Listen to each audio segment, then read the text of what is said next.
නමෝ තස් භගවතු අරහතෝ සම්මා සම්බුද්දස්ස නමෝ තස් භගවතු අරහතෝ සම්මා සම්බුද්දස්ස නමෝ තස් භගවතු අරහතෝ සම්මා සම්බුද්දස්ස ශ්‍රද්ධා සම්පන්න කාරුණික පින්නතුනි හැම කෙනෙක්ම සද්ධර්ම ශ්‍රවණය සඳහා සූදානම් වන මොහොත ලෝතර සම්මා සම්බුදුරජාණන් වහන්සේ විසින් සාරා සංඛ්‍ය කල්පලක්ෂයක් බෝධිසත්ව කාලෙදී පෙරම්දම් පුරලා මේ උතුම් සද්ධර්මය අවබෝධ කරගත්තේ ඔබ අප හැම දෙනා කෙරෙහිම තිබුණු ඒ උත්තරීතර මහා කරුණාව නිසාමයි. 45 වසක් මුළුල්ලේහි දේශනා කළ ඒ උතුම් සද්ධර්මය අද අපිට ශ්‍රවණය කරගන්නට පරිශීලනය කරන්නට පුළුවන්කම ලැබෙනවා. ඒ ත්‍රිපිටක ධර්මයේ ලෙස ඒ භාග්‍යතුන් වහන්සේගේ දේශනය සහ ප්‍රඥප්තියෙන් ඇතුළත් කොට සංග්‍රහ කරන ලද නිසා එහිදී විශේෂයෙන්ම ධර්මතා පිළිබඳව භාග්‍යතුන් වහන්සේ කරන ලද දේශනාව අභිධර්ම පිටකය ලෙස අපට අද දවසේදී දකින්නට පුළුවන්කම තිබෙනවා.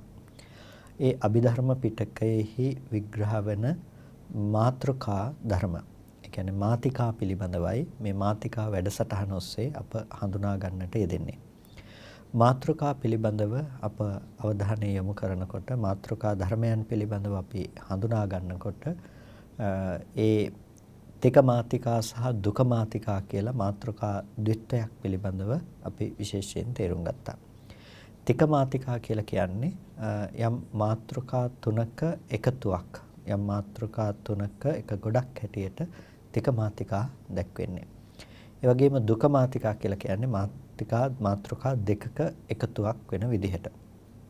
මේ තික මාතිකාවන් සහ දුක මාතිකාවන් පිළිබඳව අපි හඳුනා ගැනීමේදී පළමුව අපට තිබෙන්නේ තික මාතිකා පිළිබඳව හඳුනා ගන්නට මාතෘකා තුනේ ගොඩවල් හඳුනා ගන්නට. එහිදී විශේෂයෙන්ම අවසාන ලෙස අපි සාකච්ඡා කරමින් හිටියා පීති සහගත ධර්ම, ඒ වගේම සුඛ සහගත ධර්ම සහ උපේක්ෂා සහගත ධර්ම කියන මේ ධර්මයන් පිළිබඳව. එතකොට පීති සහගත ධම්මා, සුඛ සහගත ධම්මා, උපේක්ඛා සහගත ධම්මා කියන මේ ප්‍රීති සුඛ උපේක්ෂා කියන මේ විශේෂ ධර්මයන් පිළිබඳවයි එහිදී විශේෂයෙන් හඳුනා ගන්නට යෙදුනේ. අවසාන වශයෙන් පසුගිය සතියේහි දේශනාව තුළ අපි උපේක්ෂා සහගත ධර්මයන් ළඟට එනකන්, ඒ කියන්නේ පීති සහගත ධර්ම සහ සුඛ සහගත ධර්ම පිළිබඳව විශේෂයෙන්ම හඳුනා ගන්නට යෙදුණා.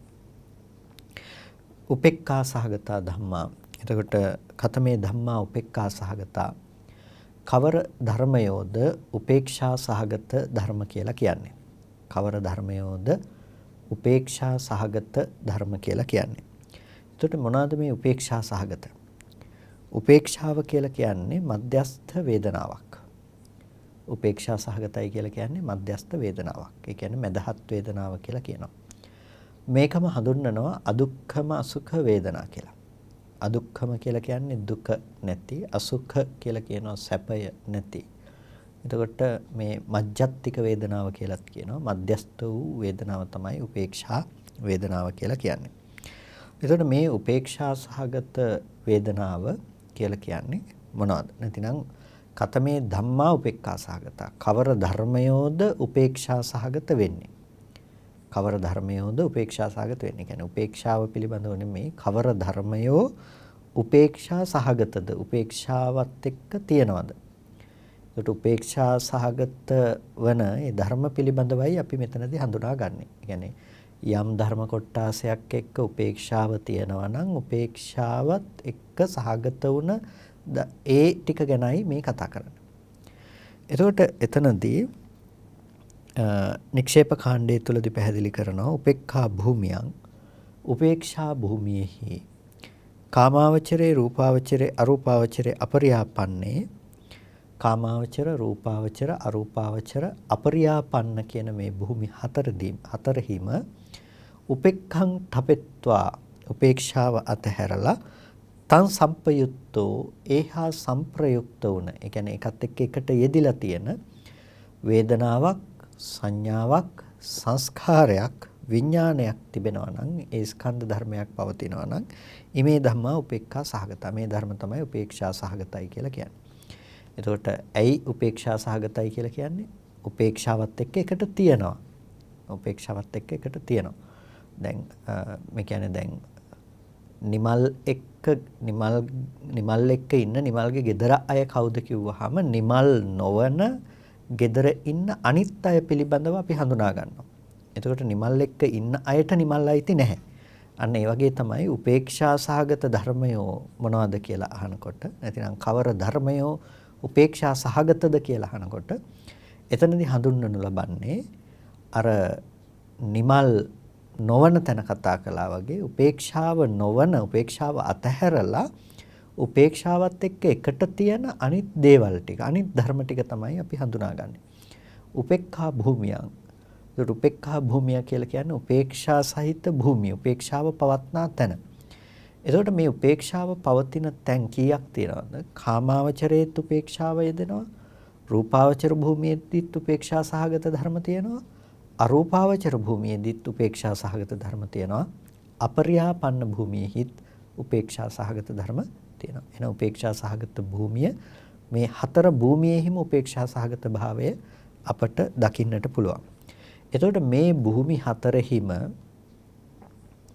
යම්කිසි තැනක උපේක්ෂාව අතහැරලා උපේක්ෂාව යෙදෙන තැනක තියෙනවා නම් වේදනාවක්, හඳුනා ගැනීමක් නැත්නම් සංඥාවක්, තව අනිකුත් චෛතසික ධර්ම ටිකක් තියෙනවා නම් මේ චෛතසික ධර්මයොත් යම්කිසි විඥානයක් තියෙනවා නම් විඥානන ස්වરૂපයක් තිබෙනවා නම් අන්නේ විඥානන ස්වરૂපයත් හඳුන්වනු ලබනවා මේ උපේක්ඛා සහගත ධර්මයන් හැටියට. උපේක්ඛා සහගත ධර්මයන් කියලා. ඒකට මේ උපේක්ඛා සහගත ධර්ම පිළිබඳව ඊට පස්සේ අපට හඳුනා ගන්නට පුළුවන්කම තිබෙනවා. අටකතා කාණ්ඩයේදී කොහොමද මේ ධර්ම පිළිබඳව විවරණයට ලක් කරන්නේ කියලා. එතකොට අටකතා කාණ්ඩයේදී මේ ධර්ම පිළිබඳව විවරණයට ලක් කරනවා. කතමේ ධම්මා උපේක්ඛා සහගතා කවර ධර්මයේද උපේක්ෂා සහගත වෙන්නේ? කාමාවචර කුසලතෝ චත්තාරෝ උපේක්ඛා සහගත චිත්තුප්පාදා. එතකොට කාමාවචර කුසලයන්ගෙන් සතරක් වූ උපේක්ෂා සහගත චිත්තෝත්පාදය. දැන් අපි මීට කලින් කතා කරලා තියෙනවානේ කාමාවචර කුසල් සිත් පිළිබඳව. ඒකට ඒ කාමාවචර කුසල් සිත් හඳුනා ගන්නකොට අපිට හම්බෙනවා උපේක්ඛා සහගත සිත් හතරක්. උපේක්ඛා සහගත සිත් හතරක්. එතකොට ඒ උපේක්ඛා සහගත ඥාන සංප්‍රයුක්ත අසංකාරික සිත් සහ සසංකාරික සිතයි කියන සිත් දෙකකුත් උපේක්ඛා සහගත ඥාන විප්‍රයුක්ත ඒ කියන්නේ නුවණ යෙදෙන්නේ නැති සිත් දෙකකුත් තියෙනවා. මේ සිත් හතර කාමාවචර කුසල් විදිහට යෙදෙන උපේක්ෂා සහගත චිත්තෝත්පාද. එතකොට අකුසලතෝ ච අකුසල් වශයෙන් හයක් තියෙනවා. උපේක්ඛා සහගතයි මිත්‍යා දෘෂ්ටියත් සමග යෙදිලා තියෙනවා. එබඳු තැනක සිද්ධ කරන අකුසල සිත් අසංඛාරික සසංඛාරික වශයෙන් දෙකයි. මිච්ඡා දිට්ඨිය යෙදිලා නැති දිට්ඨි විප්‍රයුක්ත අවස්ථාවල යෙදෙන සිත් දෙකක් විදිහට සිත් හතරක් අපිට හඳුනා ගන්නට පුළුවන්කම තිබෙනවා. උපේක්ෂා සහගත සිත් හතරක් විදිහට අකුසල වශයෙන්. ඒ වගේම මෝහ සහගත අවස්ථාවන්හිදීත් අපිට උපේක්ෂා සහගත චිත්තෝත්පාද හඳුනා ගන්නට පුළුවන්කම තියෙනවා. එතකොට මෙන්න මේ විදිහට අපිට උපේක්ෂා සහගත සිත් අකුසල් වශයෙන් ගත්තාම අකුසල් වශයෙන් හයක් හඳුනා ගන්නට පුළුවන්. කාමාවචරස්ස කුසලස්ස විපාකතෝ දස. කාමාවචර කුසලයන්ගේ විපාක විදිහට 10ක් හඳුනා ගන්නට පුළුවන්. අර උපේක්ෂා සහගත සිත් හතර විපාක ටික කිව්වනේ. එතකොට උපේක්ෂා සහගත සිත් හතරම විපාක විදිහටත් ලැබෙනවා කාමාවචර කුසල විපාක විදිහට. ඒ වගේම අහේතුක විපාක කියලා කොටසක් අපි කතා කරලා තියෙනවා. උපේක්ඛා සහගත චක්කු විඥාන සිත කියන්නේ කුසල විපාක විදිහට අපිට ලැබෙනවා. ඊට පස්සේ සෝත විඥාන සිත, ගාහන විඥාන, જીවහා විඥාන සිත් අපිට දකින්නට පුළුවන්. එතකොට චක්කු, සෝත, ගාහන, જીවහා කියන සිත් හතරක් අපිට දකින්නට පුළුවන්. කාය විඥානයේ කුසුක සහගතයි, දුක් සහගතයි මේ විදිහට තමයි අපිට හඳුනා ගන්නට පුළුවන්කම තියෙන්නේ. එතකොට මෙන්න මේ විදිහට එතන කාමාවචර කුසලයන්ගේ විපාක විදිහට අපිට 4ක් හඳුනා ගන්නට පුළුවන්. එතකොට අහේතුක විපාකවල 4යි සහේතුක විපාකවල අපිට මේ විදිහට විඥාන සිත් වලින් 4කුත් සිත් 8ක් දකින්න පුළුවන්කම තියෙනවා. ඒ වගේම උපේක්ඛා සහගත සම්පටිච්ඡන සහ සම්තීරණ චිත්තෝත්පාදයන් එක්ක අපිට සිත් 10ක් හඳුනා ගන්නට පුළුවන් විපාක සිත් විදිහට කාමාවචර භූමියේ යෙදෙන විපාක සිත්. අකුසලස්ස විපාකතෝ ච අකුසල විපාක වශයෙන් 6ක් යෙදෙනවා. මොනවාද? අර විඥාන සිත් ටික සහ උපේක්ඛා සහගත සම්පටිච්ඡන සම්තීරණ කියන සිත් දෙකත් සමග කිරියතෝ ච ක්‍රියාසිත විදිහටත් අපට දකින්නට පුළුවන් ආවර්ජන ක්‍රියාචිත්තයත් මේ ඒ වගේම උපේක්ඛා සහගත ඒ අනිකුත් ක්‍රියා මට්ටමින් යෙදෙන අර මහා ක්‍රියාසිත ටිකත් මේ විදිහට 6ක් හඳුනා ගන්නට පුළුවන්කම තිබෙනවා. ඒ වගේම චත්තාරෝ ආරූපා 4 ආරූප්‍ය සිත්. ඒ කියන්නේ අරූපාවචර සිත් ආකාසානං ඡායතන විඥානං ඡායතන ආකින්චඤ්ඤායතන නේව සංඥා නාසඤ්ඤායතන කියන සිත් ටික තියෙනවානේ. මෙන්න මේ ටික කුසල් විදිහටත් විපාක විදිහටත් ක්‍රියා විදිහටත් දකින්නට පුළුවන්කම තියෙනවා.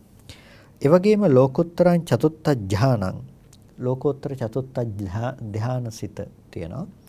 එතකොට මෙතනදී අපිට රූපාවචර භූමිය මග හැරුණා. රූපාවචර භූමියේහි රූපාවචරස්ස චතුත්ථ ධානං රූපාවචර චතුත්ථ ධානයේ තියෙනවා.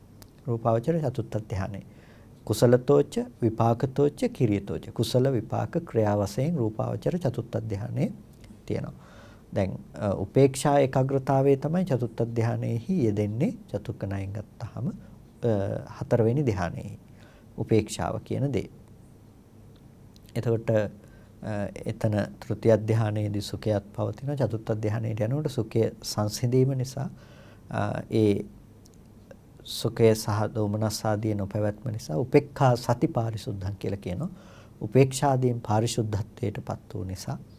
ඒකට ඒක රූපාවචර චතුත්ථ ධානය. රූපාවචර චතුත්ථ ධානය උපේක්ෂාවෙන් යුක්ත වූවක්. ඒකත් උපේක්ෂා සහගත චිත්තෝත්පාදයක්. එතන 3යි කුසල විපාක ක්‍රියාදී වශයෙන්. ඒකට අරූපාවචර සිත් ටිකත් 4මයිති කුසල විපාක ක්‍රියා විදිහට එතන හඳුනා ගන්නට පුළුවන්කම තියෙනවා.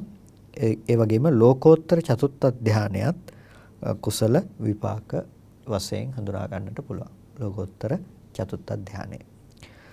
එතුප්පන්නං උපේක්ඛං ඨපෙත්වා මේ තැන්වල ඉපදුනා වූ උපේක්ඛං ඨපෙත්වා උපේක්ෂාව කියන දේ අතහැරලා අනිකුත් ටික මේ තැන්වල ඉපදුණු උපේක්ෂාව කියන දේ අතහැරලා අනිකුත් ධර්ම ටික තමයි උපේක්ෂා සහගත වූ ධර්ම හැටියට හඳුන්වනු ලබන්නේ.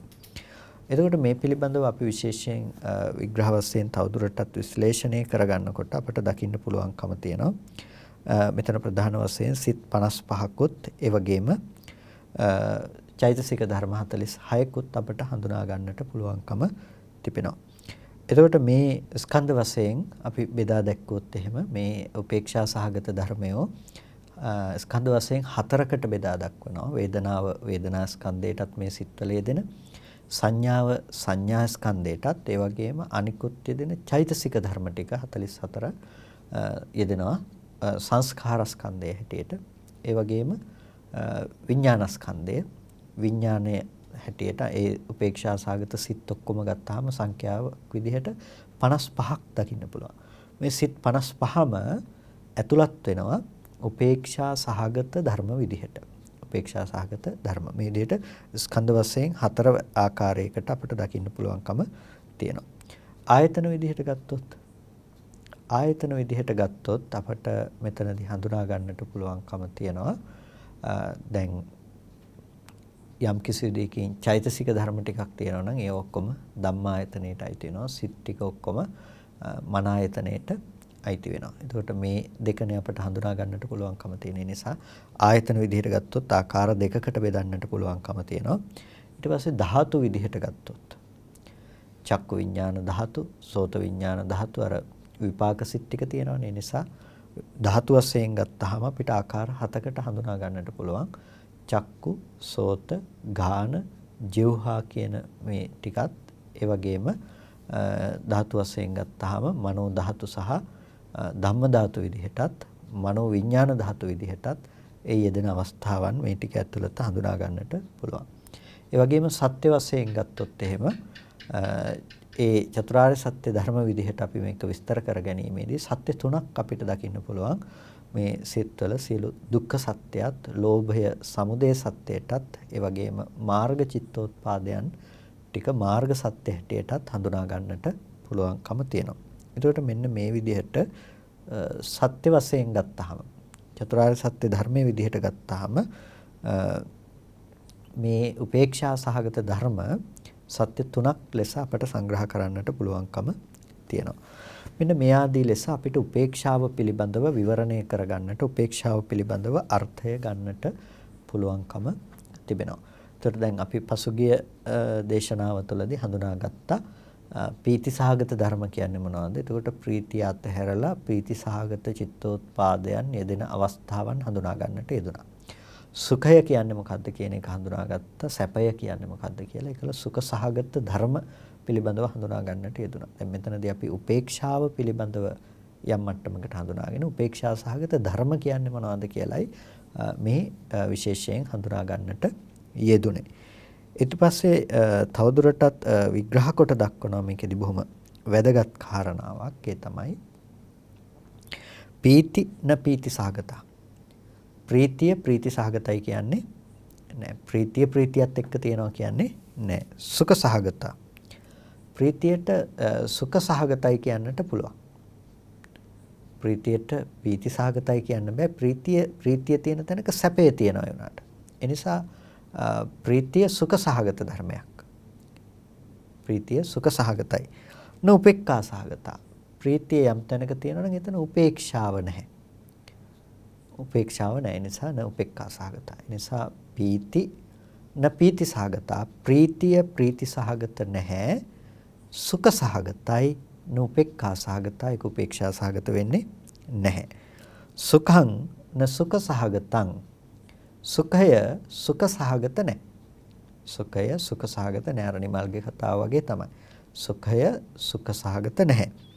සියා පීති සහගතං. ඒක ප්‍රීති සහගතවත් තියෙනවා. න උපේක්ඛා සහගතං.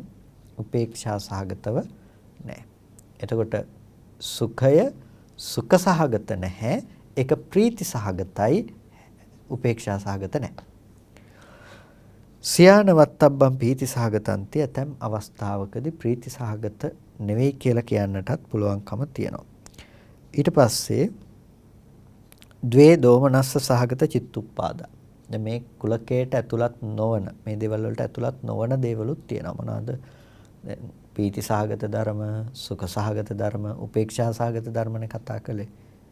එතකොට දෝමනස්ස සහගත ධර්ම, ඒ දේවල් මෙතනදී විග්‍රහ වුණේ නැහැ. එතකොට දෝමනස්ස සහගත චිත්තුප්පාද දෙක. ඒ වගේම දුක්ඛ සහගතං කාය විඥානං. දුක්ඛ සහගත වන කාය විඥානයත් යාච වේදනා උපේක්ඛා. යම් වේදනාවක් තියෙනවා නම් උපේක්ෂා සහගත.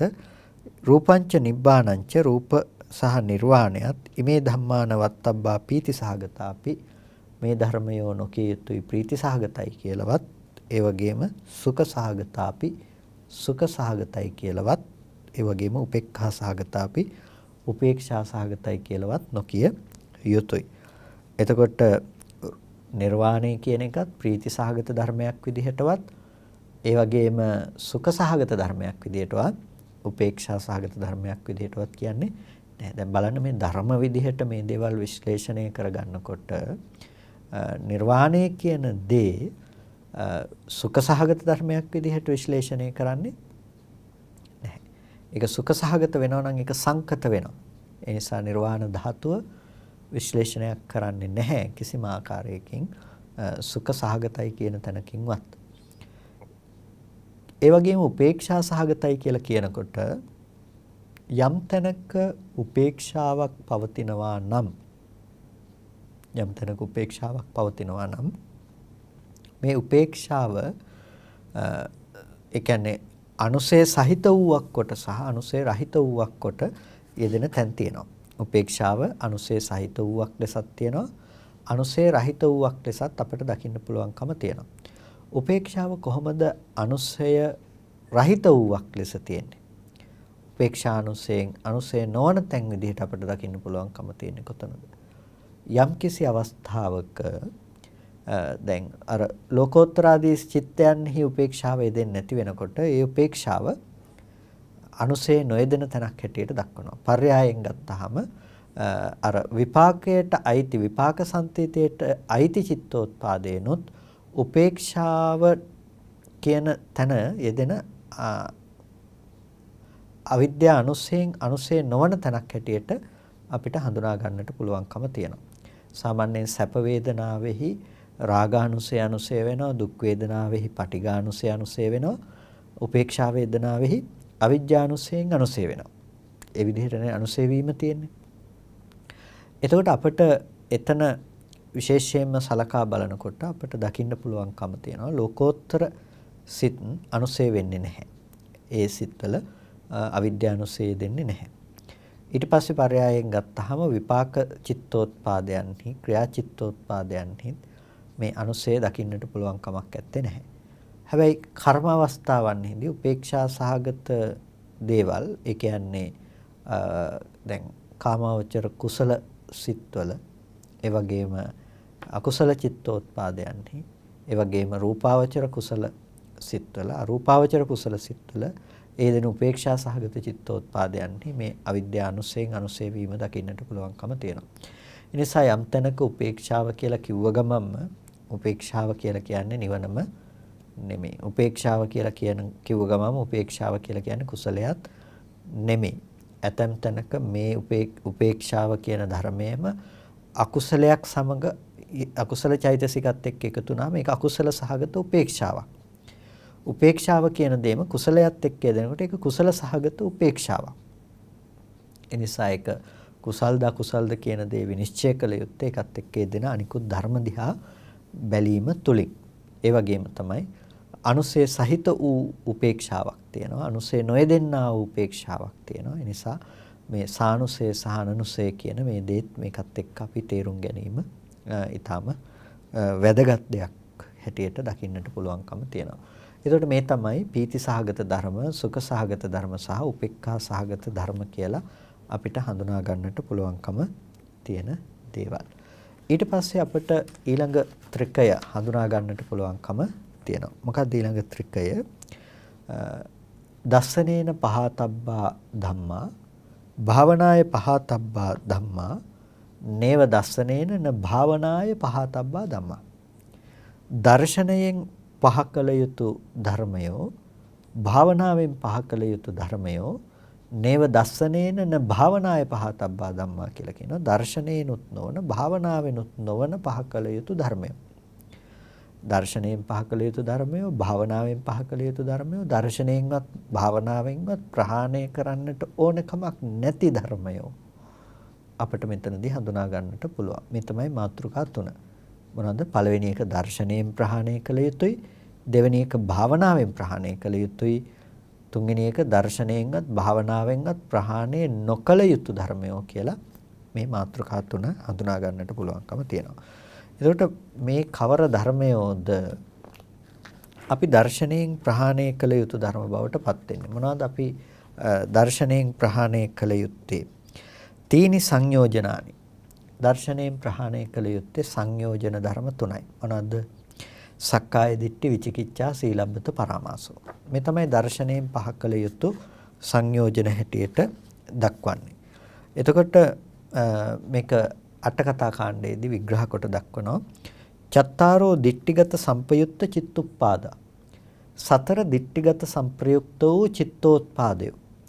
ඒ කියන්නේ අර අකුසල සිත් ගැන කතා කරනකොට අපි අකුසල සිත් හතරක් කතා කරනවා. දිට්ඨිගත සංපයුක්ත චිත්තුප්පාද හතරක්. මොනවාද දිට්ඨිගත සංපයුක්ත චිත්තුප්පාද හතර? අපි සෝමනස්ස සහගත දිට්ඨිගත සංප්‍රයුක්ත අසංකාරික සසංකාරික කියලා සිත් දෙකක්, උපේක්ෂා සහගත දිට්ඨිගත සංප්‍රයුක්ත අසංකාරික සසංකාරික කියලා සිත් දෙකක් කතා කරනවා. මේ තමයි දිට්ඨිගත සංප්‍රයුක්ත චිත්තෝත්පාද හතර. විචිකිච්ඡා සහගත චිත්තුප්පාදෝ. විචිකිච්ඡා සහගත සිතකුත් තියෙනවානේ. විචිකිච්ඡා සහගත සිතකුත් තියෙනවා. අකුසල් මොහ මූලික සිතක් විදිහට ඒට විචිකිච්ඡා සහගත චිත්තෝත්පාදයක් කියන මේ දේවල් තමයි ඉමේ ධම්මා දස්සනේන පහතබ්බා මේ ධර්මය දර්ශනයෙන් පහ කළ යුතුයි. විචිකිච්ඡාව කියන එක පවතිනෙත් සෝවාන් මාර්ගයවත් ඉපදුණු නැති පුද්ගලයෙකුට ඒ වගේම මිත්‍යා දෘෂ්ටි සංඛ්‍යාත දේ ඇති වෙන්නට පුළුවන්කම තියෙන්නේ සෝවාන් මාර්ගයවත් නූපන්නා වූ කෙනෙකුට. එතකොට මිච්ඡා දිට්ඨිය කියලා කියනකොට මෙතනදී දිට්ඨි සහගත චිත්තෝත්පාදයෙන් නියෝජනය වෙන්නේ මිච්ඡා දිට්ඨිය කියන එක. මිච්ඡා දිට්ඨිය ප්‍රභේද වශයෙන් බොහෝ තියෙනවා. මිච්ඡා දිට්ඨිය කියනකොට අපිට සාස්වත දිට්ඨිය, උච්ඡේද දිට්ඨිය ආදී දෘෂ්ටි ප්‍රභේද වලින් ගියපුවාම අපි සමස්තයක් විදිහට පොදුවේ ගත්තාම දෙසටක් මිත්‍යා දෘෂ්ටි ඉගෙන ගන්නවා. තවත් මේ ආකාරයට දෘෂ්ටි ප්‍රභවයන් පිළිබඳව විශේෂයෙන් වෙනම ලොකුවට කතා කරන්නට පුළුවන්කම තියෙන දෙයක්. හැබැයි පොදුවේ මිච්ඡා දිට්ඨි කියලා කියනකොට මෙතනදී දිට්ඨි සහගත භාවය කියන්නේ මිච්ඡා දිට්ඨියයි කියලා කිව්වට මෙතනදී ප්‍රධාන වශයෙන්ම මිත්‍යා දෘෂ්ටිය වගේම ඉලක්කගත වෙන අනිත් දේ තමයි සක්කාය දිට්ඨිය කියන එක. සක්කාය දිට්ඨි මිච්ඡා දිට්ඨි. සක්කාය දෘෂ්ටියම මිච්ඡා දිට්ඨියක්. එතකොට ඒ කියන සක්කාය දිට්ඨිය යම් තැනක යෙදෙන්නේ නැතිනම් එතන මිච්ඡා දිට්ඨිය යෙදෙනවා කියන දේ වෙන්නේත් නැහැ. ඒ නිසා දිට්ඨි කියලා කියනකොට මෙතන මොකද්ද මේ දිට්ඨි කියලා කියන්නේ? තීනි සංයෝජනානි මේ ධර්මය දර්ශනයෙන් පහ කරන්නට තියෙන ධර්මය තමයි දිට්ඨියත් දර්ශනයෙන් පහ කළ යුතු දෙයක්. එතකොට ඒ දර්ශනයෙන් පහ කළ යුතු දිට්ඨිය මොකද්ද? සක්කාය දිට්ඨිය. මොකද්ද මේ කියන දර්ශනය අපි මුලින්ම හඳුනාගත්තොත්. දර්ශනය. කතමේ ධම්මා දස්සනේන පහතබ්බා.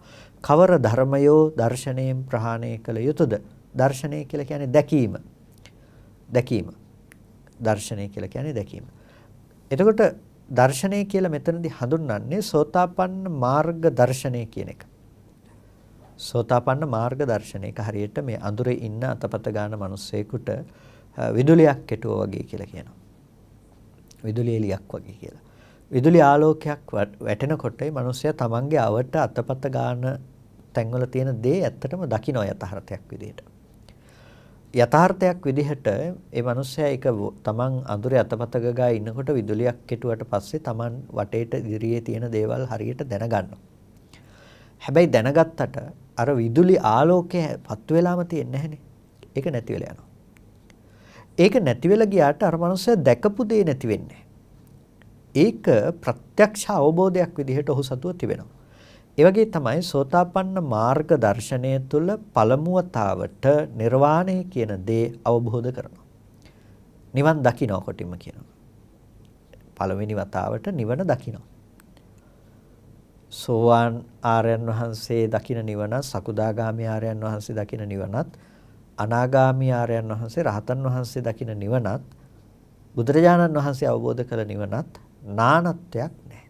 එකම නිවන, එකම නිර්වාණ ධාතුව. ඒකට පළවෙනියටම දකින්නේ සෝවාන් මාර්ගයේ උපදවන තැනැත්තා. ඒ නිසා තමයි මේක දර්ශන භූමිය කියලා කියන්නේ. ඔහු නිවන දකිනවා. ඔහු නිවන දකිනවා. සමහරලාට කෙනෙක් කියනවා මේ නිවන දකින්නට බෑ කියලා. නිවන දකින්න පුළුවන්.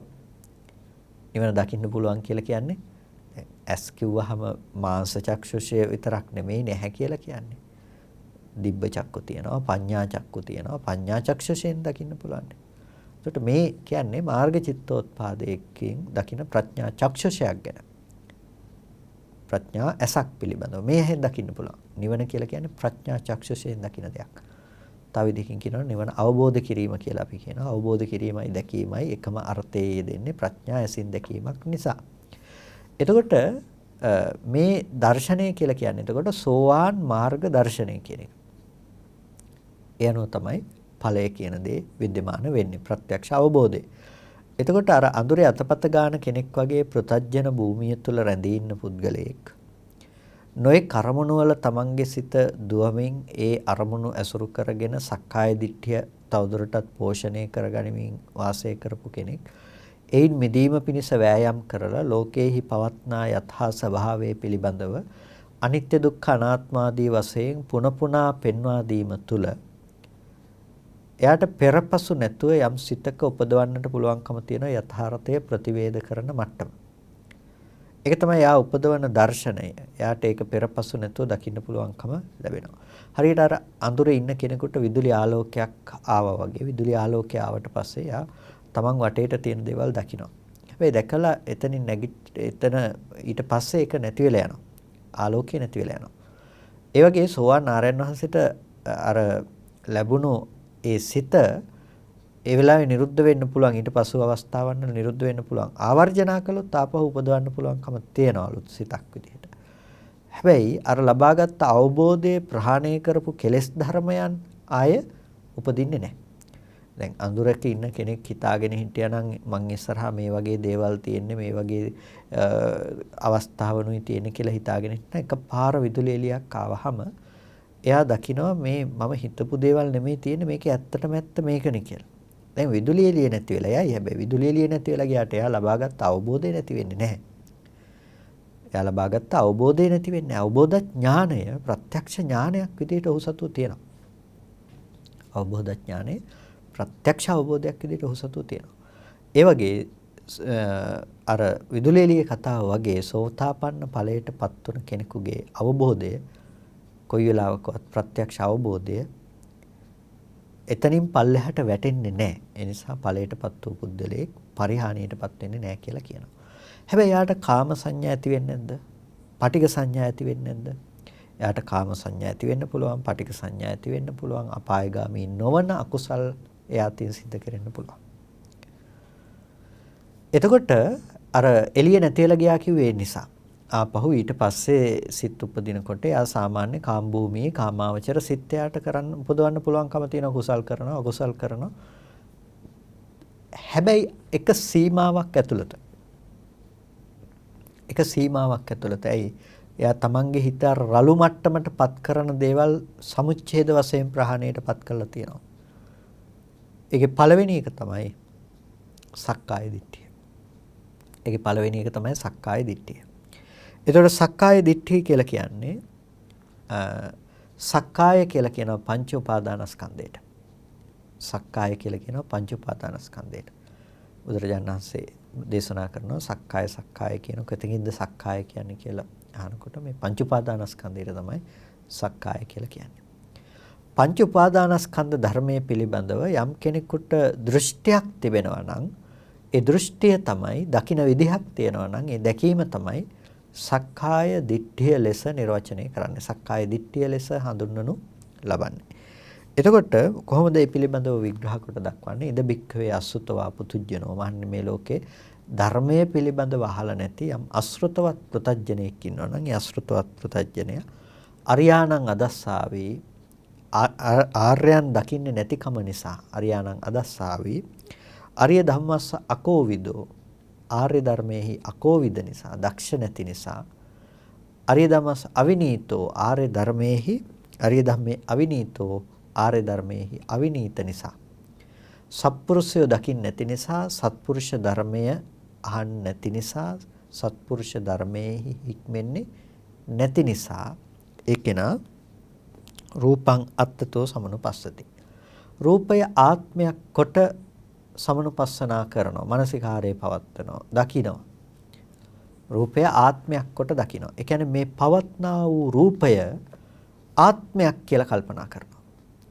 පවත්නා වූ රූපය ආත්මයක් කියලා කල්පනා කරනවා එතකොට රූපය ආත්මයක් කියලා ගන්න කෙනාගේ ඒ දැක්ම සක්කාය දිට්ඨියක් පංච උපාදානස්කන්ධය ආත්මයක් කියලා අල්ලගත්තා එළින මිනිස්සෙක් දිහා බලලා අපි කෙනෙක් පුද්ගලයෙක් ආත්මයක් හැටියට දකින්න. ඒ තමයි සක්කාය දිට්ඨිය. ආත්මයක් හැටියට ගැනීම. රූපය ආත්මයක් හැටියට ගන්නවා.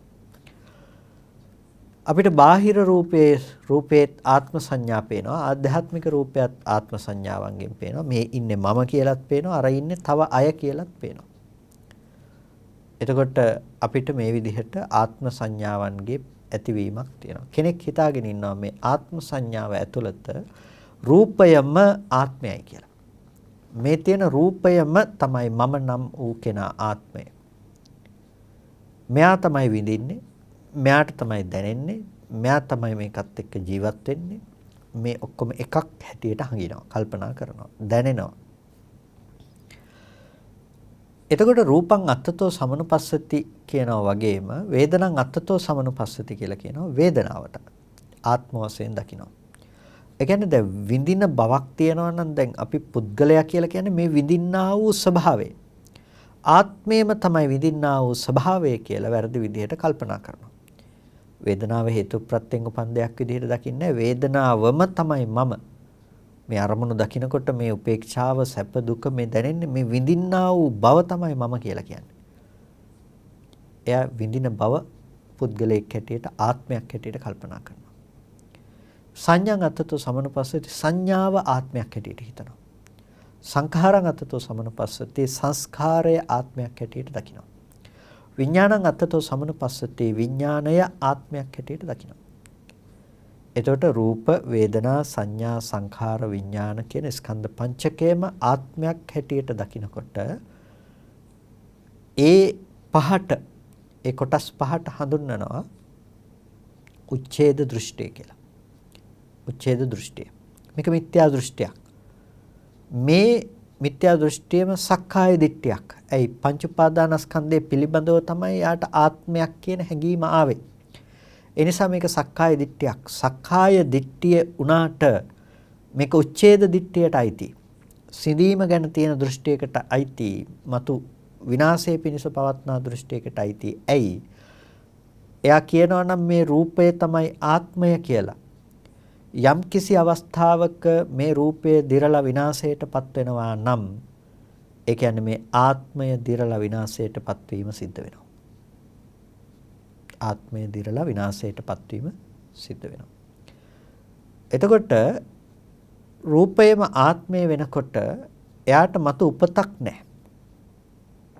රූපයම ආත්මය කියලා හිතාගත්ත මිනිස්සු හිතාගෙන ඉන්නේ ආයෙ උපදින්නේ නැහැ කියලා.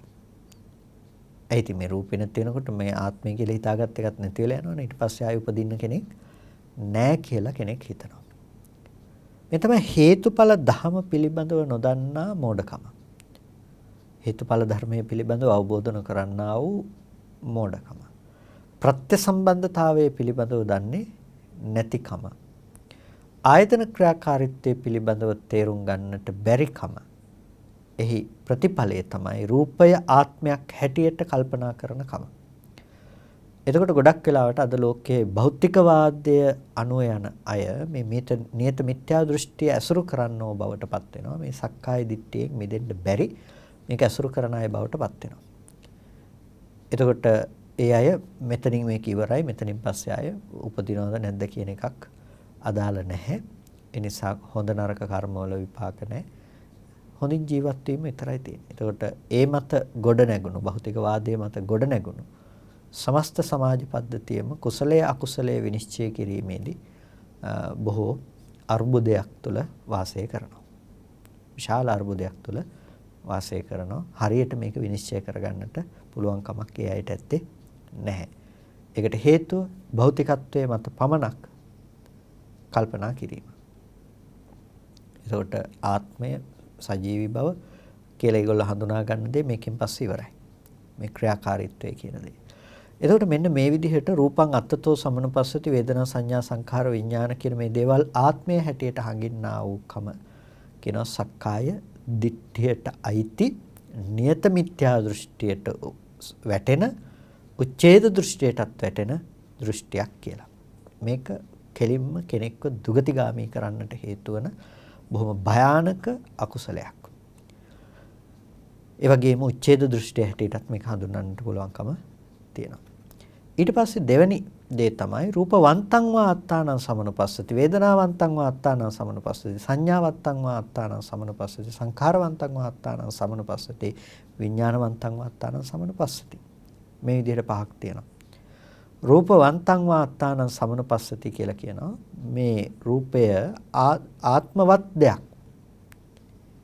රූපේ ආත්මය රූපවත් දෙයක්. ආත්මය කියන එක රූපවත් දෙයක්. ඒ කියන්නේ ආත්මය තියනවා වෙනම මේක රූපවත් වෙලාද. ඒකට මේක අර කලින් එක වගේ නෙමෙයි. ආත්මය කියලා වෙනම දෙයක් තියනවා ඒකට අයිති රූපයක් තියනවාද? ගහක් තියනවා ගහට අයිති ඡායාවක් තියනවා. ගහ සහ ඡායාව දෙකක් ගහ වෙනම තියෙනවා, ගහට අයිති ඡායාවක් තියෙනවා. ඒ වගේ රූපය වෙනම තියෙනවා. රූපයට අයිති ඌ මේ ආත්මය වෙනම තියෙනවා. ආත්මයට අයිති වූ වේදනාවක් වෙනම තියෙනවා. ඒ නිසා මේ ආත්මය කියන එකට වේදනාව අයිතියද? ආත්මයට රූපය අයිති. ඒ නිසා ආත්මය රූපවත්, රූපය අයිතිකාරය. ආත්මය වේදනාවෙහි අයිතිකාරය, සංඥාවෙහි අයිතිකාරය, සංස්කාරයේහි විඥානයේහි අයිතිකාරය. මේ විදිහට රූප, වේදනා, සංඥා, සංඛාර, විඥාන කියන මේ ස්කන්ධ ධර්ම ටිකම ආත්මවත් දෙයක්. ආත්මය මේ දේවල් වල අයිතිකාරයෙක් හැටියට හඳුනා ගන්නු ලබනවා. එතකොට මේ විදිහට හඳුනාගත්තාම ආත්මය වෙනම යන්න පුළුවන්. රූපේ නැති වෙයි, වේදනාව නැති වෙයි, සංඥා සංඛාර විඥාන නැති වෙයි. හැබැයි ආත්මය වෙනම යන්න පුළුවන්. ඒ නිසා එක දිගට ආත්මය තියෙනවා, රූප වෙනස් වෙනවා. මරණවා කියලා කියන්නේ ආත්මය තව තැනකට යනවා, රූපේ මෙතන නතර වෙනවා. මෙතනින් රූපේ ඉවරයි. ඒවලට කියනවා සාස්වතවාදය කියලා. මේක ඇතුලේ ටිකක් අර කර්මයට, කර්මඵලයට ඔය වගේ දේවල් වලට මේක ඇතුලේ ඉඩ ප්‍රස්තාව ටිකක් තියෙනවා. හැබැයි මේකත් මිච්ඡා දිට්ඨියක්. මේකත් සක්කාය දිට්ඨියක්. අකුසල කර්ම කරන්නට ප්‍රධාන තෝතැන්නක්. දුගතිගාමී වෙන මට්ටමට ඒ අකුසලයේ පත් කරන්නට හේතු වෙන දෙයක් හැටියට මේක හඳුනා ගන්නට පුළුවන්කම තියෙනවා. මේකත් සාස්වත දෘෂ්ටියට අයිති සහ සක්කාය දිට්ඨියට අයිති, ආත්ම දෘෂ්ටියට අයිති දෙයක්. රූපවන්තං වා අත්තාන සමනපස්සති. ආත්මය රූපවත්, ආත්මය වේදනාවත්, ආත්මය සංඥාවත්, ආත්මය සංස්කාරවත්, ආත්මය විඥානවත් වෙලා තියෙනවා. එතකොට ආත්මය වෙනම, විඥානය වෙනම. හැබැයි විඥානයේ අයිතිකරු ආත්මයයි. මේ විදිහට පවත්නා දෘෂ්ටිය. ඊට පස්සේ තවත් දෘෂ්ටියක් තමයි රූපස්මින්වා අත්තාන සමනපස්සති. රූපය ඇතුලේ ආත්මය තියෙනවා. කරඬුවක් ඇතුලේ මණිකක් තියෙනවා වගේ මේ රූපය ඇතුලේ තමයි ආත්මය තියෙන්නේ. මේ ඉන්න කෙනාගේ ඇස්සේ තමයි ආත්මය කියන එක තියෙන්නේ. රූපේ දිහා බැලුවාම මේ රූපය ආත්මය නෙමෙයි, මේක ඇතුලේ වුණාට ආත්මය කියලා පණ කියලා එකක් තියෙන්න පුළුවන් වගේ මේක ඇතුලේ ආත්මයක් තියෙනවා කියලා හිතනවා. විඳීම ඇතුලේ, හැඳිනීම ඇතුලේ, සිතීම ඇතුලේ, විඥානයේ ඇතුලේ ආත්මය තියෙනවා කියලා හිතනවා. ඒ වගේම හතරවෙනි එක තමයි අත්තනිවා. අත්තනිවා රූපං සමනුපස්සති. ආත්මය මත, මල මත සුවඳ වගේ, මල මත සුවඳ පිහිටලා තියෙනවා වගේ ආත්මය මත තමයි රූපේ තියෙන. ආත්මයේ පැතිරුණු එකක්. ඒක මත රූපේ තියෙනවා. ඒක මත අද විඳීම් තියෙනවා. ඒක මත හැඳිනීම් තියෙනවා. ඒක මත සංස්කාර තිබෙනවා. ඒක මත දැනගැනීම් තිබෙනවා. හැබැයි ආත්මය මේකෙන් අන්‍ය වූවක් හැටියට කල්පනා කරනවා ඒ අවස්ථා අනුව. එතකොට මෙන්න මේ විදිහට මේ හිතන ක්‍රමයක් තියෙනවා නම් මේකට කියනවා සක්කාය දිට්ඨි කියලා. සක්කාය දිට්ඨි. ඒ වගේම මේ අවසාන වශයෙන් ඔය අර රූපං අත්තතෝ සමනුපස්සති ආදී ලෙස කියපු ටික අතහැරලා මේ අනික් කොටස් ටිකට කියනවා සාස්වත දෘෂ්ටිය කියලා. සාස්වත දෘෂ්ටිය. හැබැයි සක්කාය දිට්ඨිය. එතකොට සක්කාය දිට්ඨිය ගත්තාම ආකාර 20ක් තියෙනවා. ආකාර 20ක්. රූපයට 4යි, වේදනාවට 4යි, සංඥා සංස්කාර විඥාණයට 4 බැගින් ආකාර 20ක් තියෙනවා. මේ 20 හඳුන්වනවා 20 ආකාර සක්කාය දිට්ඨිය කියලා. 20 ආකාර සක්කාය දිට්ඨිය. 20 ආකාර සක්කාය දිට්ඨියෙන් පහක් අර මුලින්ම කියපු පහක් නියත මිත්‍යා දෘෂ්ටියේහිලා වැටෙන බලවත් අකුසල. නියත මිත්‍යා දෘෂ්ටියේහිලා වැටෙන දේවල්. අනිත් ටිකත් බලවත් අකුසල තමයි. හැබැයි නියත මිත්‍යා දෘෂ්ටියට ඒ ටික ඒ විදිහටම වැටෙන්නේ නැහැ. අර නත්ති දින්නන්, නත්ති ගෙට්ටන්, නත්ති හොතන්, නත්ති සුඛද දුක්ඛත කම්මානම් පලං විපාකෝ ආදී ලෙස තියෙන දෘෂ්ටියක් තියෙනවානේ. දානෙහි විපාක නැහැ, දුන් දෙහි විපාක නැහැ, යාගෙහි විපාක නැහැ, පුදන ලද දේවල් වල විපාක නැහැ, හොඳ නරක වල විපාක නැහැ. මේ ආදී ලෙස අන්න ඒ වගේ තැනකට මේකපත් වෙන්නේ නැහැ. ඒ අය කර්මයේ කර්මඵල ටිකක් පිළිගන්නවා. අනිත් 15 අනිත් දෘෂ්ටි 15 විෂය ආකාර සක්කාය දිට්ඨියෙන් 15ක් සාස්වතයි, 5ක් උච්ඡේදයි. එතකොට පොදුවේ ගත්තාම මේකට කියනවා සක්කාය දිට්ඨිය. ඇයි සක්කාය දිට්ඨිය කියලා කියන්නේ? හටගෙන නිරුද්ධ වෙන පංච උපාදානස්කන්ධයක් මත තමයි මේක ඇති කරගෙන තියෙන්නේ. මේක වර්ධනය කරගෙන තියෙන්නේ. මේක පවත්වාගෙන යන්නේ පංච උපාදානස්කන්ධය මත. ඒ නිසා මේකට කියනවා සක්කාය දිට්ඨිය කියලා. සෝවාන් මාර්ගයෙන් සක්කාය දිට්ඨිය සමුච්ඡේද වශයෙන් ප්‍රහාණයට ලක් කරනවා. සෝවාන් මාර්ගයෙන් සක්කාය දිට්ඨිය කියන එක සමුච්ඡේද වශයෙන් ප්‍රහාණයට ලක් කරනවා. ආයේ එක පොඩ්ඩක්වත් ඉතුරුවක් මෙතන තියන්නේ නෑ. ඒක සමුච්ඡේද වශයෙන් ප්‍රහාණයට ලක් කරනවා. ඒකට කොහොමද සෝවාන් මාර්ගයෙන් සමුච්ඡේද වශයෙන් මේක ප්‍රහාණයට ලක් කරන්නේ? ඇයි දිට්ඨිය ප්‍රහාණයට ලක් කරන්නේ? ලෝකේහි පවත්නා යථාර්ථයේ පිළිබඳව අවබෝධ කරගන්නකොට ස්කන්ධ ධර්මයක පැවැත්මක් ලෙස මේක දකිනකොට ස්කන්ධ ධර්මයක හටගෙන නිරුද්ධ වෙන බව ලෙස මේක දකිනකොට ඒ දකින තැනක ඒ විදිහට දකින තැනක කොයිම වෙලාවකවත් ඒක ආත්මයක් කියලා ගන්න කම නැහැ. රූපය හටගෙන නිරුද්ධ වෙනවා නම් ඒක ආත්මයක් වෙන්න බෑනේ. වේදනාව ස්පර්ශ ප්‍රත්‍යයෙන් ඉපදෙල ස්පර්ශ නිරෝධයෙන් නිරුද්ධ වෙනවා නම් Tamanට ඕන විදිහට අවශ්‍ය වේදනාව පවත්වා ගන්නට බෑ නම් ඒක ආත්මයක් වෙන්න බෑ. සංඥා සංස්කාර විඥානත් ඒ විදිහටමයි හටගෙන නිරුද්ධ වෙන ධර්මසන්තතිය. මෙන්න මේක අවබෝධයක් විදිහට ප්‍රත්‍යක්ෂයක් විදිහට දකිනවා එක මොහොතකට. දැන් අපි නම් අද මේ එළියේ තියෙන දේ දැක්කලා ඊට පස්සේ දැනගන්න මාත් මේ පැත්තේ ඉන්නවා කියන තැනටත් ඇවිල්ලා ඊට පස්සේනේ අපි කල්පනා කරන්නේ නෑ උනාට මෙතන තියෙන මේ වගේ ධර්මතා ටිකක් නේ කියලා.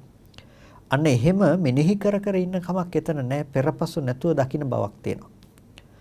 එතකොට ඒ දකින්න බව හැබැයි ඒ මොහොතට දකින්න පුළුවන්කම තියෙනවා. ඒ දර්ශනය සමර්ථයි මේ දේ මත තිබුණ ආත්ම සංඥාදිය සම්පූර්ණයෙන්ම ප්‍රහාණයට පත් කරන්නට. ඒ තමයි සක්කාය දිට්ඨියෙහි ප්‍රහාණය. ඒක සෝවාන් මාර්ගයෙන් කරන්නට පුළුවන්කම තියෙන දෙයක්. ඒ වගේම දෙවෙනි එක තමයි විචිකිච්ඡාව කියලා කියන්නේ. විචිකිච්ඡාව. එතකොට මොනවාද විචිකිච්ඡාව කියලා කියන්නේ? විචිකිච්ඡාව කියලා කියන්නේ සත්තරි කංකති විචිකිච්ඡති. ශාස්ත්‍රඥ වහන්සේ පිළිබඳව පවත්නා සැකය. බුදුරජාණන් වහන්සේගේ අවබෝධ ඥානය සම්මා සම්බුද්ධත්වය මේ ආදී ධර්මයන් පිළිබඳව සැකයි. ඔය කිව්වට බුදුරජාණන් වහන්සේ දේශනා කළාට කවුද දන්නේ කොහොම ඔක අවබෝධ කරන්නට පුළුවන් කියලා. කොහොමද දන්නේ බුදුහාමුදුරු නිවන් දැක්කයි කියලා? මේ ආදී ලෙස බුදුරජාණන් වහන්සේ පිළිබඳව කෙනෙකුට සැකයක් තියෙනවා. ධම්මේ කංකති විචිකිච්ඡති. ධර්මයේ පිළිබඳව සංඛාවක් විචිකිච්ඡාවක් තිබෙනවා. මේ දේවල් විචිකිච්ඡා. දැන් අද කෙනෙකුට බුදුරජාණන් වහන්සේ ගැන සැක නැති වෙන්න පුළුවන් බෞද්ධයෙක් හැටියට ඔබට. ධර්මයේ පිළිබඳව ඔබට සැක නැති වෙන්නට පුළුවන්. හැබැයි මේවල උපදින්නට තියෙන අනුසය සිඳලා නැහැ. ඒ නිසා හෙට වෙනකොට ඔබට ලැබෙන අනික් ප්‍රත්‍ය ටික වෙනස් වෙනකොට බාහිර සාධක ටික වෙනස් වෙනකොට ඔබම හෙට වෙනකොට බුදුරජාණන් වහන්සේ නැහැ කියලා ඒ පැත්තට තර්ක විතර්ක කරන්න පුළුවන්කම තියෙනවා. ඒ කියන්නේ සැක සංකා පහල කරන්නට පුළුවන්කම තියෙනවා. ඇයි? ඒ අනුසය දුරු කළා නැහැ. ඒ නිසා විචිකිච්ඡාව කියන එක ඒ විදිහට ඇති වෙන්න පුළුවන්කම තියෙන දෙයක්. ඒක ඕන මොහොතක බලාත්මක වෙලා එන්න පුළුවන්කම තියෙනවා. සත්තරි කංකති විචිකිච්ඡති කියන එක දුරු කළා නැහැ. ඒක අනුසය වෙන්න පුළුවන්. ධම්මේ කංකති විචිකිච්ඡති. ධර්මයේ පිළිබඳව සැක කරනවා. සංඝේ කංකති විචිකිච්ඡති. සංඝයා පිළිබඳව සැක කරනවා. සංඝයා පිළිබඳව සැක කරනවා කියලා කියන්නේ මේ ඉන්න හාමුදුරුවෝ සැකයි කියන එක තුල නෙමෙයි. බුදුරජාණන් වහන්සේ දේශනා කරපු ධර්මය ඇත්තද ඔය කිව්වට ඔය ස්කන්ධ ඔහොම ගැන කිව්වට. ඒ වගේ මේ ධර්මය අවබෝධ කරගත්ත භාග්‍යතුන් වහන්සේගේ ශ්‍රාවකයෝ හිටියා. භාග්‍යතුන් වහන්සේගේ ශ්‍රාවක සංඝයා පිළිබඳව සැකයි. ඒ ධර්මය ඔය කිව්වට ඔහොම අවබෝධ කරගෙන කවුද දන්නේ ඔය දැක්ම තියන අය හිටියද නැද්ද කියලා. සංඝයා පිළිබඳව සැකයි. සික්ඛාය කංකති විචිකිච්ඡති. ශික්ෂාව පිළිබඳව සැකයි. කවුද දන්නේ ප්‍රතිපදාවෙන් ඔක පුරන්න ලැබෙනවද කියලා. ශික්ෂාව පිළිබඳව සැකයි. දැන් මේ සැකය ගැන කියනකොට මෙතන සැකය කියන එක මේ අකුසලයක්. ඒ වගේම මේ අර සැකයක් තියෙනවා කුක්කුච්චකා කියලා කියන අයට. කුක්කුච්චක භික්ෂුන් වහන්සේලා කියලා කියන්නේ කුකුස් කරන භික්ෂුන්. ශික්ෂා පද පිළිබඳව කුකුස් කිරීම හොඳයි කියනවා. හොඳයි කියන්නේ දැන් මම මේ විදිහට දියුණු කිරීම තුළ මේ ප්‍රතිපදාව වඩ아가ගෙන යනකොට මගේ ශික්ෂාව පිළිබඳව මම කුකුසක් තියනවා නම් මට මේ ශික්ෂා පදේ කොහොමද මේක මේ විදිහට කිරීම තුළ මගේ ක්‍රියා කිරීම තුළ මේ ශික්ෂාව භේදයටපත් වෙන්නට පුළුවන්ද? මේ ආදී ලෙස ශික්ෂා පදයේ පිළිබඳව යම් ආකාරයකින් යම් සැකයක් තියෙනවා නම් කෙනෙකුට ඒ සැකේ නරක දෙයක් නෙමෙයි. ඒක නෙමෙයි මේ සික්ඛාය කංකති කියලා කියන්නේ. ශික්ෂාව පිළිබඳ සැකය කියලා කියන්නේ අර ශික්ෂා පදයේ පිළිබඳ කුකුස් කරනවා කියන කැඩුනද නැද්ද කියලා තියෙන දේ නෙමෙයි. මෙතන ඒ කියන්නේ ඒ දැක්ම නෙමෙයි. ඒ ශික්ෂාව පිළිබඳ පවත්තන මානසිකාරය මේක රකින්න ඕන කියන සිතත් එක්ක ඇති වෙන දේ ඒක කුසලයක්. මෙතන මේ කියන්නේ කංකති කියන තැන කියන්නේ මේ ශික්ෂාව මේ ප්‍රතිපදාව පිළිබඳව යාට සැකයි. මේ ප්‍රතිපදාව පිළිබඳව යාට සැකයි. මේ ප්‍රතිපදාව පිළිබඳව යාට සැක නිසා එයා අන්‍ය ප්‍රතිපදාවන් වලට එළඹෙන්නට පුළුවන්කම තියෙනවා. පුබ්බන්තේ කංකති පූර්වාන්තයේ පිළිබඳව මෙයාට සැකයි. පුබ්බන්තේ කංකති පූර්වාන්තයේ පිළිබඳව දැන් එයා සැක කරනවා. ඊට පස්සේ අපරාන්තේ කංකති අපරාන්තයේ පිළිබඳව එයා සැක කරනවා. පුබ්බන්තේ කියලා කියන්නේ පූර්වාන්තය කියලා කියන්නේ මේ හටගෙන නිරුද්ධ වෙන ස්කන්ධ සම්තතිය පිළිබඳව තව විදිහකින් කියනවා නම් අතීතයේ හටගත්තා වූ ස්කන්ධ පිළිබඳව එයාට සැකයි. පටිච්චසමුප්පන්න ධර්මතාවයේ පිළිබඳව තියෙන අනවබෝධය නිසා එයාට සැකයක් තියෙනවා පූර්වාන්තය ගැන. අතීතයේ ඉඳලා මම ඉපදුන මෙතනට ප්‍රතිසන්දි වශයෙන් ආවද මේ ආදී ධර්මයන් පිළිබඳව එයාට සැකයක් තියෙනවා. අපරාන්තේ කංකති අපරාන්තයේ පිළිබඳව එයාට සැකයි. අනාගත වූ ප්‍රතිසන්දි ආදී ස්කන්ධ ධර්මයන්ගේ පහළවීම පිළිබඳව එයාට සැකයක් තියෙනවා. ඒකට කියන අපරාන්තේ කංකති. පුබ්බන්ත අපරාන්තේ කංකති පූර්වාන්තය සහ අපරාන්තයේ පිළිබඳව සැක කිරීම ඔහු තුළ තියෙනවා. එතකොට එයාට මම ඉන්නවද මම හිටියද මම නැද්ද මම අනාගතයට වෙයිද මේ ආදී විවිධ දෘෂ්ටි විවිධ මානයන් විවිධ හැඟීම් මිනිසුන්ගේ සිත් සතන් තුළ තියෙනවා. ඒ වගේම ඉදප්පච්චේතා පටිච්චසමුප්පන්නේසු ධම්මේසු කංකති මේ ප්‍රත්‍ය නිසා මේ ධර්මයේ උපදිනවා මේ ප්‍රත්‍ය නිරෝධයෙන් මේ ප්‍රත්‍ය නිරුද්ධ වෙනවා කියුවට මේ ඉදප්පච්චේතා පටිච්චසමුප්පන්න ධර්මයේ පිළිබඳව කෙනෙකුට සැක තියෙනවා. මේ විදිහට යම් කිසි විදිහකින් කෙනෙක් සැක කරන බවක් තියෙනවා නම් සැක කරන අයුරක් තියෙනවා නම් ඒකට කියනවා විචිකිච්ඡාව කියලා. දැන් විචිකිච්ඡාවට ඉඩක් නැහැ සැකයට ඉඩක් නැහැ. බුදුරජාණන් වහන්සේ සම්මා සම්බුද්ධයිමයි කියලා තේරෙනවා භාග්‍යවතුන් වහන්සේ දේශනා කරපු ධර්මයේම ප්‍රත්‍යක්ෂ අවබෝධයක් කෙනෙකුට එනකොට. ආයක වෙනස් කරන්න පුළුවන් කමක් නැහැ කාටවත්. ඒ නිසා බුද්ධේ අවිච්ඡප්පසාදයට තියෙනවා. ධර්මයේ සංඝයා පිළිබඳ අවිච්ඡප්පසාදයක් තියෙනවා. එතකොට එයා දන්නවා මේ සීල ප්‍රතිපදාව පිළිබඳ. ඒ නිසා සීලේහි පරිපූර්ණකාරී කියලා කියනවා. මේ ප්‍රතිපදාව නිසකයි යාට. ඒ වගේම පූර්වාන්ත අපරාන්තයන් පිළිබඳව සැක නැහැ. එයා දන්නවා මේ හේතු ටික නිසා මෙතෙන්ට ප්‍රතිසන්දි වශයෙන් ආවනම් ඒ හේතු ටිකක් නිසායි ආවේ කියලා. මෙතනින් අනාගතයට යනවා නම් යන්නේ හේතු ටිකක් නිසායි කියන අවබෝධය හේතුඵල ධම් පිළිබඳ අවබෝධයක් යාට තියෙන. ඒක පුබ්බන්ත අපරාන්ත සහ පුබ්බන්ත අපරාන්ත කියන මේ දෙකම එකතු කරගත්ත තැන පිළිබඳවත් එයාට දෘෂ්ටියක් ඇත්තේ නැහැ.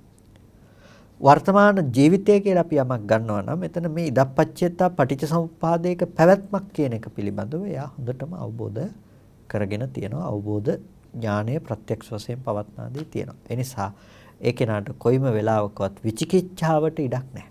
ධර්මයේ දැකීම තුළ විචිකිච්ඡාවට ඉඩක් නැහැ. ඒ නිසා දර්ශනයෙන් ප්‍රහාණය කළ යුතුයි විචිකිච්ඡාව.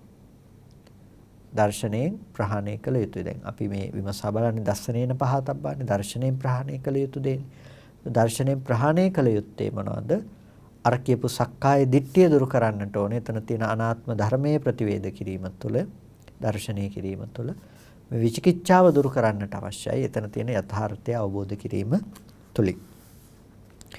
ඒ වගේම සීලබ්බත පරාමාස කියලා කිව්වා. මේ දර්ශනයෙන් පහ කළ යුතු ධර්ම හැටියට සීලබ්බත පරාමාසයත් අපට දකින්න පුළුවන්. ඊතෝ බහිද්දා මේ ශාසනයෙන් බැහැර සමණක් බ්‍රාහ්මනානං සීලේන සුද්ධි සමණක් බ්‍රාහ්මණයන්ගේ යම් සීලයෙන් සුද්ධියක් වතේන සුද්ධි වතයෙන් සුද්ධියක් සීලබ්බතේන සුද්ධි සීලබ්බතයෙන් සුද්ධියක් සීලයෙන් පාරිශුද්ධත්වයටපත් වෙනවා වෘතයෙන් පාරිශුද්ධත්වයටපත් වෙනවා සිල් වෘත වලින් පිරිසිදු වෙනවා කියලා හිතනවා. දැන් මේ ශාසනයේ සීලය තියෙනවා. මේ ශාසනෙත් ඒ සීලයක් තියෙනවා නම් යම් පැවැත්මක් තියෙනවා නම් ඒකට කියනවා සීල වෘතයන් කියලා. යම් සමාදානං තං වතං යමක් සමාදන්ව ගන්නවා නම් ඒක වතක්. එතකොට යම් සීලයක් තියෙනවා නම් ඒක සීලබ්බතයක්. අපි සීලය අනුව පැවැත්මක් තියෙනවා නම් ඒක සීල වෘතයක්. සීලය අනුව පැවැත්මක්. හැබැයි ඒක පරාමර්ශනයක් වෙන්නේ නැහැ. පරාමර්ශනයක් වෙන්නේ. එතකොට බුදුරජාණන් වහන්සේ දේශනා කරපු ධර්මය එතිනම් මේ ශාසනයේ සීල සම්පදානිසංසං සීල සම්පදාව ආනිසංස කොට පවත්නා දෙයක් නෙමෙයි. ඒ අවබෝධයේ ඉඳලා තමයි මේ ශාසනය ඇතුළේ යන්නේ. හැබැයි ඊතෝ බහිද්දා මේ ශාසනයෙන් බැහැර එහෙම එකක් නැහැ. එයයි සීලයෙන් පාරිශුද්ධත්වයක් පනවනවා. සීලයෙන් සුද්ධියක් තියෙනවා. වතේන සුද්ධි ඒ පැවැත්මෙන් සුද්ධියක් තියෙනවා. සීලය අනුව පැවැත්මෙන් සුද්ධියක් තියෙනවා. එයා එහෙම කල්පනා කරනවා. එයා නොඑක් සිල් පනවනවා. ඒ වලින් පිරිසුදු වීම ගැන පනවනවා. ඉතින් ගංගාවල බහිනවා මහා සීතලේ පංචතාපයෙන් තැවෙනවා. ශරීරයට නොඑක් දුක් දෙනවා. ඒවා සිල් සහ වෘතයන්. එතකොට මේ දේවල් වලින් ඇතිවන ශුද්ධියක් පනවනවා. එතකොට සීලබ්බතේ කියලා කියන්නේ මොකද්ද? මේ ශාසනයෙන් බැහැරව තියෙන දෙයක්. එතකොට මේ විදිහට ඒකෙන් පාරිශුද්ධත්වයක් පත් වෙනවාය කියලා මේ විදිහට දිට්ඨියක් තියනවා නම් ඒකට කියනවා සීලබ්බතේ කියලා. මේක අර දෘෂ්ටියත් එක්ක සමානුපාතයි ගොඩක් වෙලාවට. එතකොට මෙන්න මේ සමානුපාතිකව යන මේ සීල වෘතය තියනවා නම් කෙනෙකුට ඒක සීලබ්බත පරාමාසය මේකත් සෝවාන් මාර්ගයෙන් දුරු කරනවා. මොකද ආර්ය මාර්ගයේ උපදවගත්ත කෙනා දන්නවා උපදවන කෙනා දන්නවා මේකෙන් තමයි මිදෙන්න තියෙන්නේ කියලා. ඒ නිසා මේ ශාසනයෙන් බැහැර තියෙන හැම දෙයක්ම සීලබ්බත හැටියට සඳහන් කරන්නේ සීලබ්බත ධර්ම හැටියට. සීලබ්බත ස්පර්ශ කරමින් ඉන්නකොට ඒක සීලබ්බත පරාමාස කියලා කියනවා. එතකොට දැන් මේ ශාසනයේ කෙනෙක් වුණත් නාමිකව මේ ශාසනය කියලා කිව්වට එයා ඇත්තටම කටයුතු කරන්නේ සීලබ්බත පරාමාසයන් අනුව වෙන්න පුළුවන්. මොකද මේ ශාසනයේ කෙනෙක් කියලා කියන්නේ වෙන සාතිකෙන් නෙමෙයිනේ. එයා බුදුරජාණන් වහන්සේ දේශනා කරපු ධර්මයට අනුකූල ලෙස නෙවෙයි නම් මේ ප්‍රතිපදාව යන්නේ. එයා සීලය වෘතය මුල් කරගෙන ඒයින් සුද්ධිය බලාපොරොත්තු වෙනවා නම් ඒ කෙනා වුණත් සීලබ්බත පරාමාසය අසුරු කරන්නට පුළුවන්කම තියෙනවා. ඒ නිසා එයා මේ ශාසනයේ නෙමෙයි එතකොට. බුදුරජාණන් වහන්සේගේ අවවාදයේ පිළිපදින කෙනෙක් නොවන නිසා. හැබැයි සම්මුතිය තුළ මේ ශාසනයේ කෙනෙක් වෙන්න පුළුවන්. ඉතින් ඉතිරි කාරණා පිළිබඳව අපි ඊළඟ දවස් තුල වැඩිදුරටත් සාකච්ඡා කරමු, කල්පනා කරගන්න. අද දවසේදී සද්ධර්ම ශ්‍රවණය කළා යෝනිසෝමනසිකාරයේ පවත්තලා වටිනා කුසලයක් සිද්ධ කරගන්නට යෙදුණා. මේ සිද්ධ කරගත්ත සියලු කුසල ධර්මයන් අපි අනුමෝදන් කළ යුතු අයට අනුමෝදන් කරමු. පළමුවෙන් අපට අර්ථයෙන් ධර්මයෙන් අනුශාසනා කරන අපේ ධර්මාචාර්ය අවසරයි මා කඩවල සුදස්සන ස්වාමීන් වහන්සේට සහ මා කඩවල නන්දරතන ස්වාමීන් වහන්සේට අනුමෝදන් කරනවා. ස්වාමීන් වහන්සේලා දෙනමටම උතුම් නිවනින් සැනසීම පිණිසම මේ කුසලයේ හේතුපනිශ්‍රේම වේවා කියලා සාදු කියලා පින් අනුමෝදන් කරන්න. ඒ වගේම මේ සියලුම කුසල ධර්මයන් අපි අනුමෝදන් කරනවා සියලු දෙවියන්ටත්. දෙවියෝ මේ පින් සතුටින් සාදුනාදෙන් අනුමෝදන් ලබත්වා දෙවියන්ට උතුම් නිවනින් සැනසීම පිණිස මේ කුසලය හේතුපනිශ්‍රේම වේවා කියලා සාදු කියලා දෙවියන්ටත් පින් දෙන්න. ඒ වගේම අද දවසේදී මේ මාතිකා වැඩසටහන සඳහා දායකත්වය දරනවා ස්ටෙලා ගුණතිලක මෑණියන්, අමිල ගුණතිලක පුතණුවන්, සෙව්වන්දි ගුණතිලක දියණිය සහ සනීජ සහ තිසජ යන මුණුබුරන් දෙදෙනා විසින් මේ පින්නතුන් බලාපොරොත්තු වෙනවා මීට වසර 11කට පමණ ඉහතදී කලුරිය කළ මහින්ද ගුණතිලක මහත්මයා ඇතුළු මේ පරලෝකීය ඒ පින්වත් පිරිසට පුණ්‍ය අනුමෝදනා කරන්නට බලාපොරොත්තු වෙනවා. කල්පනා කරන්න යම් කිසි ඥාතිවරයෙක් මේ පරලෝක ගිහිල්ලා පින් බලාපොරොත්තු වෙනවා නම් සෑම සියලු ඥාති වර්ගයාම මේ පින තමන් කළ පිනක් මේ සතුටින් සාදුනාදයෙන් අනුමෝදන් වනු ලබත්වා ඒ ඥාතීන්ට අමා මහ නිවනින් සැනසෙන්නටම මේ කුසලයේ හේතුපනිශ්‍රේම වේවා කියලා සාදු කියලා ඥාතීන්ට පින් අනුමෝදන් කරන්න. ඒ වගේම ධර්මදේශනාවේ දායකත්වයෙන් කටයුතු කරන ස්ටෙලා ගුණතිලක මෑණියන් සහ අමිල ගුණතිලක පුතණුවන්, සෙව්වන්දි ගුණතිලක දියණිය සහ සනීජ තිසජ යන මොණබුරන් දෙදෙනාටත් සුජීවත්ව වාසය කරන අනෙක් සෑම සියලු දෙනාටත් ධර්ම ශ්‍රවණය කළ ඔබ සෑම සියලු දෙනාටත් නිදුක් නිරෝගී සුවපත් බව චිරජීවනයේ සලසාගෙන අමා මහ නිවනින් සැනසීම පිණිස මේ කුසලය හේතු උපනිශ්‍රේම වේවා කියලා සාදු කියලා පින් අනුමෝදන් වන්න. හැම දිනාටම තෙරුවන් සරණයි.